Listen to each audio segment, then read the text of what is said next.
Yo les gens, j'espère que vous allez bien, je vous retrouve aujourd'hui pour une nouvelle vidéo sur Gran Turismo 7, une vidéo dans laquelle je vous propose de partir pour un petit gameplay avec la Citroën DS Palace qui vient d'être ajoutée sur Gran Turismo 7 avec la mise à jour 1.29. Sachez que cette mise à jour est une mise à jour quand même assez fat par rapport aux dernières qu'on a eues sur le jeu, puisque celle-ci ajoute quand même, je crois, au total 5 voitures, plus un nouveau circuit d'ailleurs sur lequel on va un petit peu tester cette petite DS. Voilà, donc au menu de cette vidéo, comme d'habitude, je vais vous présenter un petit peu le modèle, on va la tester avant les améliorations, et puis après, voir un petit peu ce qu'on peut faire sur ce jeu avec cette Citroën DS, qui est personnellement, pour moi, je pense quand même un plutôt bel ajout. Je pense que c'est le côté un peu français qui parle, mais je trouve ça très très cool de récupérer ce classique sur Gran Turismo 7.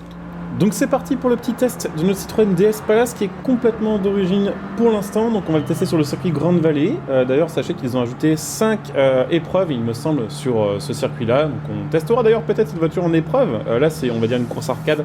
Mais on verra si elle s'y prête bien au niveau des points de performance. Peut-être qu'on sera une petite épreuve de carrière avec cette voiture. Donc là, c'est la version Palace de la Citroën DS, c'est la version, on va dire, luxe de l'époque. Donc au niveau des finitions, au niveau du confort. Après, au niveau du moteur, c'est pas la plus performante des DS qui ait existé. On a ici le moteur 4 cylindres 2 litres 2 qui sort 105 chevaux, il me semble. Je crois avoir vu ça tout à l'heure. Là, ça fait aux alentours des 1400 kg, le 0 à 100 se fait en 12 ou 13 secondes, il me semble, et la vitesse de pointe est aux alentours des 180 km. Alors ça, c'est sur le papier. Après, on va voir sur Gran Turismo 7 ce que ça donne. Je suis assez surpris, déjà dès les premiers virages, au niveau du maniement de cette voiture, je m'attendais à quelque chose d'ultra mou, ultra à l'ouest en fait, un peu en mode paquebot à l'ancienne. Et en fait, je suis assez surpris de voir que ça mange très très très bien les virages. Et en plus de ça, vu qu'on a une traction, si l'avant passe, l'arrière passe aussi quand même assez facilement, donc c'est assez marrant à conduire au final. Je m'attendais pas du tout à avoir une aussi bonne base. Vous avez vu avec quelle facilité on arrive à rattraper comme une Trueno. Alors je sais bien qu'il y a de Gran Turismo 7, ça vaut ce que ça vaut, mais assez surpris de voir cette petite voiture rivaliser sans souci avec des voitures 10 ans ou 15 ans plus récentes qu'elle. Donc on verra un petit peu ce que ça donne avec les améliorations, mais en tout cas, déjà full stock, ça me paraît plutôt pas mal. D'ailleurs j'y pense, c'est vrai que j'ai zappé ça dans l'introduction de la vidéo, mais depuis quelques vidéos j'ai changé les musiques qu'il y a en fond. Donc là c'est des musiques qui sont réalisées par DJ Frouz, que vous pouvez trouver via les liens en description et en top commentaire sur cette vidéo. C'est un viewer qui m'a envoyé ses sons, et vu que le feeling est bien passé avec lui et que le contact a été bon, j'ai décidé voilà, de les mettre un petit peu de temps en temps en fond de vidéo si le contenu s'y prête. Donc n'hésitez pas à aller jeter un petit coup d'œil à sa chaîne éventuellement, puis écouter ses sons, si c'est votre style de musique, évidemment. Puis tant qu'on y est, pensez évidemment à vous abonner évidemment aussi à ma chaîne YouTube pour les prochains contenus que je vous proposerai, et à laisser un petit like sous cette vidéo. D'ailleurs, je viens de remarquer un truc en conduisant la voiture, en fait, le levier de vitesse est derrière le volant, ce qui fait que le pilote en mode animation, lorsqu'on accélère, et lorsqu'on roule cette voiture sur le jeu, de toute façon, il a la main droite tout le temps sur le levier derrière le volant. C'est assez bizarre comme position de conduite, j'aimerais pas subir ça. Mais bon, c'est assez marrant. La voiture en vrai est ultra fun à conduire, je m'attendais encore une fois vraiment pas à ça. Et j'ai hâte de voir ce que ça peut donner un peu sur Gran Turismo 7 avec une préparation à la con, en mettant un gros turbo et en essayant de passer un peu la voiture en mode course. Oula, alors par contre là, j'accélère à fond. Ouais, je suis à fond là. Ok, alors autant les 3 premiers rapports, elle a la gouache et justement elle pète bien, elle a des bonnes relances, et ça en fait plutôt une voiture fun à conduire, autant en 4ème, il n'y a plus rien. Genre là on avait réussi à mettre un petit peu d'avance à la Trueno, il m'a rattrapé tellement facile, il était genre à 20 ou 25 km/h de plus que moi. Donc ouais, j'espère qu'avec les améliorations par contre on réussira à débloquer un peu ça, parce que là ça va être quand même short, 140 sur une ligne droite comme ça. Après pourtant ouais, j'étais bien à fond, je sais pas, peut-être que j'ai eu un bug, mais bon, je sais pas, bizarre. Bref, nice, petite IA, c'est ma faute en plus. On va aller au garage, et puis on va regarder un petit peu les améliorations de cette DS. Donc let's go, c'est parti, voyons voir un peu. D'abord on va commencer par les customisations, on va regarder un petit peu ce qui est disponible. Bon, alors déjà le kit large n'est pas dispo, ce qui semble assez logique. Qu'est-ce qu'on a au niveau des pièces de carrosserie? On va aller checker ça, pièces personnalisées. Avant, ok, donc le type A avec les feux rallye. Et c'est tout ce qui est customisable sur cette voiture là, j'ai envie de dire tant mieux, heureusement qu'on n'a pas un kit carbone pour la DS. Ce serait marrant, mais ce serait quand même parfaitement inadapté à cette voiture là. Donc écoutez, on va se l'améliorer, je sais pas trop ce qu'on va viser. J'ai vu qu'il y avait une épreuve disponible sur Grande Vallée qui était à jouer en 580 pp. Spéciale voiture historique, donc voiture sortie avant les années 80, si je dis pas de conneries.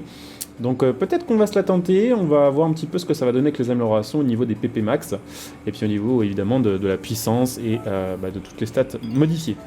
Donc voilà, on approche du stage max pour cette voiture, ça va sortir aux alentours des 256 chevaux, 1000 kg, et puis bon on a vraiment amélioré là, tout ce qui va être poids, tout ce qui va être pneus aussi, bon j'ai pas mis des pneus course mais j'ai mis des gommes sport tendres, les freins, les suspensions de la boîte, tout est amélioré, donc on va pouvoir tout régler. Et puis écoutez, on va se lancer une petite épreuve en course avec.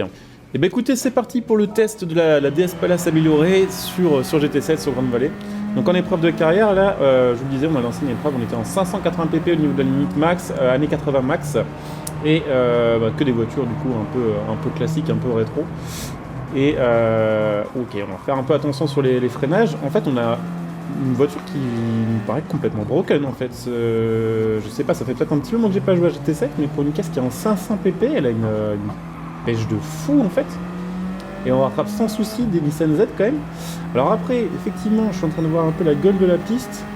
Là où ça va peut-être poser un peu problème, c'est sur la ligne droite, mais je pense que sinon, on a vraiment genre le bon archétype de voiture pour ce genre de circuit, c'est-à-dire une caisse qui freine bien, qui a une bonne patate, on va dire, jusqu'à 160 km/h, et qui est en traction, donc on va pas perdre trop de temps face à des concurrents qu'on est des années 70, 60 ou 80 qui sont en propulsion, un peu à l'ancienne, pas facile à maîtriser. Nous, dès que l'avant va être passé, de toute façon, on aura juste à regazer tranquillement et ça va avancer et pépère quoi. Donc j'ai hâte de voir ce que ça donne, mais j'ai l'impression que la caisse elle est monstrueuse. Alors là, vous voyez pas le classement là à cause du volant, je pense, le classement sur l'écran. Le premier, c'est une Lamborghini Countach et je vois que petit à petit, on lui rattrape déjà 4 secondes en un tour. Donc on va voir un peu ce que ça donne, mais il y a moyen que notre petite Citroën DS Palace améliorée au final soit plus OP que la Countach dans cette épreuve là. Alors ouais, clairement je vous confirme que la DS est complètement broken dans cette catégorie là, je les rattrape, mais genre c'est n'importe quoi. Les virages ils s'enchaînent tellement facilement et ouais, on a un petit moteur qui est au final assez nerveux et avec le biturbo ça a de la gouache, y compris à haute vitesse, donc c'est trop marrant à conduire. Et ouais, petit à petit, virage après virage, on est en train de rattraper la Countach. Ça me fait quand même pas mal marrer. Donc écoutez, je vais vous montrer je pense la fin de la course, enfin sauf si je fais de la merde et qu'on plante et que voilà, on n'arrive pas à gagner. Regardez avec quelle facilité. Alors, oula, on va pas trop chauffer, on va essayer de garder le contrôle de la voiture plutôt. Mais ouais, assez impressionnant. En fait, clairement dans cette catégorie-là, et avec ce genre d'IA et ces restrictions-là, j'ai tellement une bonne adhérence et tellement une bonne accélération, il y a un bon freinage, une voiture légère, que du moins que la piste elle est 50% virage, on les explose complètement en fait. Voilà, par contre dès qu'on est en ligne droite, on mange 200, on va même prendre... Enfin j'ai pris 225 tout à l'heure là sur cette ligne droite, donc c'est beaucoup mieux que d'origine. Mais assez marrant à conduire, franchement, c'est un missile. Voilà, je m'attendais pas à dire ça d'une DS un jour sur un jeu, mais elle est cheatée. Bon, peut-être le freinage à revoir, mais ça c'est plus ma faute qu'autre chose, voilà, on l'a fumé.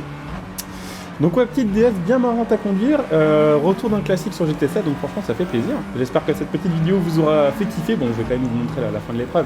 Mais je vais en profiter pour faire l'outro de la vidéo quand même, pour évidemment vous faire penser à soutenir la chaîne gratuitement, voilà, de toutes les manières possibles. Pensez à venir par exemple follow la chaîne Twitch, puisque là je vais reprendre les lives sur Gran Turismo 7, vu qu'ils vont rajouter des nouveaux menus et reprendre les mises à jour. Donc pensez à venir follow, pensez à utiliser votre Twitch Prime si vous l'avez, ça vous permet de nous soutenir gratuitement, ça fait profiter de plein de petits bonus. N'hésitez pas, si vous n'avez pas encore le jeu et que vous souhaitez le prendre, à le prendre via mon lien Instant Gaming que vous trouverez sous cette vidéo, ça vous permet de nous soutenir gratuitement, vous en profitez de petits prix sympas, voilà, quand vous avez des jeux à acheter, que ce soit ça ou d'autres jeux, sur des cartes d'abonnement ou autres, pensez-y, pensez éventuellement aussi utiliser mon lien Metal.net pour ceux qui ont besoin d'acheter voilà, du matos gaming, du volant, des manettes, ce genre de trucs, et puis pour ceux qui souhaitent soutenir la chaîne sur le long terme, évidemment n'hésitez pas à devenir des soutiens via le bouton rejoindre de cette vidéo, ce qui vous fera profiter aussi de plein de bonus en soutenant la chaîne sur le long terme. Donc n'hésitez pas à jeter un petit coup d'œil. Donc ouais, écoutez, ça part sur une victoire, j'ai l'impression, sauf si là il nous rattrape, ce qui serait tout à fait possible vu que c'est la dernière ligne droite et qu'il a quand même beaucoup plus d'accel que moi et qu'il est pas si loin derrière. Non, ça va, ça le fait. En vrai, ouais, c'est assez chaud, on est passé de 1 seconde d'avance à 7 dixièmes sur la ligne droite. Bon alors clairement, hors ligne droite, cette voiture est un missile et je m'attendais absolument pas à dire ça un jour dans ma vie à propos de cette petite DS. Donc c'était un bon moment, en tout cas j'ai bien kiffé la conduire et puis j'espère qu'on aura l'occasion de retourner rapidement sur Gran Turismo 7 pour profiter de nouveaux contenus, voilà, j'espère qu'on ne refera pas le coup d'attendre 2 mois pour la prochaine mise à jour parce que 2 mois sans mage et sans vraie nouveauté, ça fait un peu long. Donc voilà, je coupe ici, je vous dis à très bientôt, bonjour à tous, ciao.